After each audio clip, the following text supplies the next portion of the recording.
ಇವರು ಪೊಲೀಸ್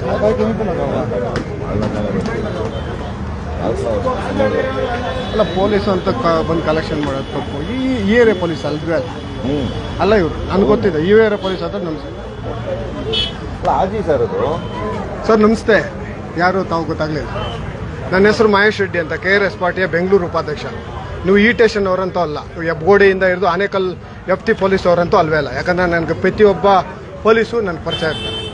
ಇನ್ಸ್ಪೆಕ್ಟ್ರಿಂದ ಹಿಡಿದು DSP ಇಂದ ಹಿಡಿದು SP ವರೆಗೂ ಎಲ್ಲರೂ ಪರಿಚಯ ಇರ್ತಾರೆ. ನೀವು ಯಾವ ಸ್ಟೇಷನ್ ಅಂತ ನಂಗೆ ಅರ್ಥ ಆಗಿದೆ ಸರ್. ನಾನು ಇನ್ನೊಂದು ಬೇಕಾದ್ರೆ ಹೇಳ್ತೀನಿ. ನನ್ನ ಹೆಸರು ಮಹೇಶ್ ರೆಡ್ಡಿ ಅಂತ. ನೀವು ಪೊಲೀಸ್ ಅಂತ ಹೇಳಿದ್ದೀರಾ, ವೆಲ್ ಆ್ಯಂಡ್ ಗುಡ್, ಒಳ್ಳೆ ಕೆಲಸ ಮಾಡೋಣ. ಬಟ್ ನೀವು ನನಗೆ ಸೂರ್ಯನಗರ ಆಗಿರಲಿ, ಆನೇಕಲ್ ಆಗಿರಲಿ, ಹತ್ತಬೇಲೆ ಆಗಿರಲಿ, ಸಜ್ಜಾಪುರ ಆಗಿರಲಿ, ಇಲ್ಲ ಜಿಗಣಿ ಆಗಿರ್ಬೋದು, ಇಲ್ಲ ನಮ್ಮ ಹೆಬ್ಗೋಡಿ ಸ್ಟೇಷನ್ ಆಗಿರ್ಬೋದು. ಈಗ ಹೆಬ್ಗೋಡಿ ಇದಕ್ಕೆ ಸೇಟಿಗೆ ಸೇರ್ಕೊಂತು, ಮೊದಲಿತ್ತು, ನಾನು ಎಲ್ಲೂ ನೋಡಲಿಲ್ಲ. ಅದಕ್ಕೆ ನಿಮ್ಮನ್ನು ಕೇಳಿ ಹೌದು, ವಿಡಿಯೋ ಇಲ್ಲ, ನಾನು ಲೈವ್ ಮಾಡಿದ್ದೀನಿ. ನಾನು ಆವಾಗ್ಲಿಂದಾನು ಮಾಡಿದ್ದೀನಿ, ಇವಾಗಲೇ ಅಂತ. ನೀವು ಆವಾಗಲೇ ಕೇಳ್ತಾ ಇದ್ದಾಗ ನಾನು ಪೊಲೀಸ್ ಅಂತ ಹೇಳಿದಾಗ ತಪ್ಪು. ಪೊಲೀಸ್ ಹೆಸರು ಹೇಳ್ಬಾರ್ದು. ಈಗ ನಾನು KRS ನಾನು ಬಿಲ್ ಮಾಡಿಸಿದ್ದೀನಿ, ಬೇಕಾದ್ರೆ ಬಿಲ್ ಕೊಡ್ತೀನಿ. ನಾನು ಪಟಾಕಿ ತೊಗೊಂಡಿದ್ದೀನಿ, ಸ್ವಲ್ಪ ನನ್ನ ಮಗನ ತೊಗೊಂಡಿದ್ದೀನಿ, ನಾನು ಬಿಲ್ ಕಟ್ಟಿದ್ದೀನಿ. ಬೇಡ ಅಂದ್ರೆ ನಾನು ಕೊಡ್ತೀನಿ. ನನ್ನ ಸ್ವಭಾವನೆ ಹೆಂಗಂದ್ರೆ, ನನ್ನ ದುಡಿಮೆಯಲ್ಲಿ ನನ್ನ ಮಗ, ನನ್ನ ಹೆಂಡತಿ ಬದುಕಬೇಕು. ನನ್ನ ದುಡಿಮೆಯಲ್ಲಿ ನನ್ನ ಹೆಂಡತಿ, ನನ್ನ ಮಗ ಬದುಕಿಲ್ಲ ಅಂದ್ರೆ ಅವರು ಇನ್ನೊಂದು ಥರ ಅಂದ್ಬಿಡ್ತಾರೆ ಅಲ್ವಾ? ತಪ್ಪು ಸರ್. ದುಡ್ಕೊಂತೀನಿ ನಾನು, ಕಷ್ಟಪಡೋಣ.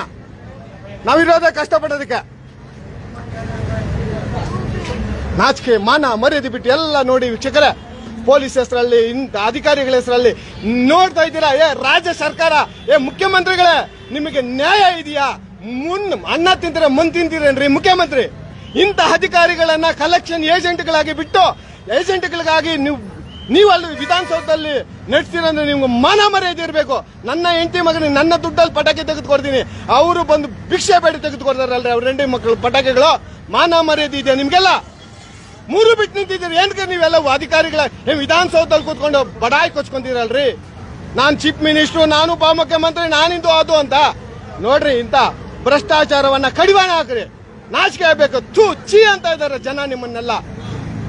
ಮೂರು ಬಿಟ್ಟು ನಿಂತಿದ್ದೀರಾ. ದಯವಿಟ್ಟು ಈಗಾದ್ರೂ ಎಚ್ಚೆತ್ಕೊಂಡು ಇಂಥ ಕಡು ಭ್ರಷ್ಟ ಅಧಿಕಾರಿಗಳನ್ನ ಕಡಿವಾಣ ಹಾಕ್ರಿ. ನಿಮ್ಗೆ ಮಾನ ಮರ್ಯಾದೆ ಇದ್ರೆ ಇಲ್ಲಿ ಬಂದ್ಬಿಟ್ಟು ಪೊಲೀಸ್ ಹೆಸರಲ್ಲಿ, ಇನ್ನೊಂದು ಹೆಸರಲ್ಲಿ ದುಡ್ಡನ್ನ ಕೇಳ್ಕೊಂಡು, ಪಟಾಕಿಗಳು ಕೇಳ್ಕೊಂಡು ದುಡ್ಡನ್ನ ಕೇಳ್ಕೊಂಡ್ ಬರ್ತಾ ಇದಾರೆ. ನೀವೆಲ್ಲ ಏನ್ ಮಾಡ್ತಾ ಇದೀರ್ರಿ? ಇಂಥ ಭ್ರಷ್ಟರನ್ನ ಕಡಿವಾಣ ಹಾಕಕ್ಕಾಗಲ್ಲ. ರಾಜೀನಾಮೆ ಕೊಟ್ಟು ತೊಲಗ್ರಿ. ನೀವೆಲ್ಲ ನಮ್ಮ ಸೀಟಲ್ಲಿ ಕೂತ್ಕೊಂಡಿದ್ದೀರಾ ವಿಧಾನಸೌಧದಲ್ಲಿ. ಕೋಟ್ಯಾಂತರ ರೂಪಾಯಿ ನಮ್ಮ ದುಡ್ಡನ್ನು ಹಾಳು ಮಾಡ್ಕೊಂಡು ಕೂತ್ಕೊಂಡಿದ್ದೀರಾ. ಥೂ ಛೇ ಛೇ, ಸೇಮ್ ಅಂತ ಹೇಳ್ತಾ ಇಷ್ಟಪಡ್ತೀನಿ ಸ್ವಾಮಿ. ನಮಸ್ಕಾರ.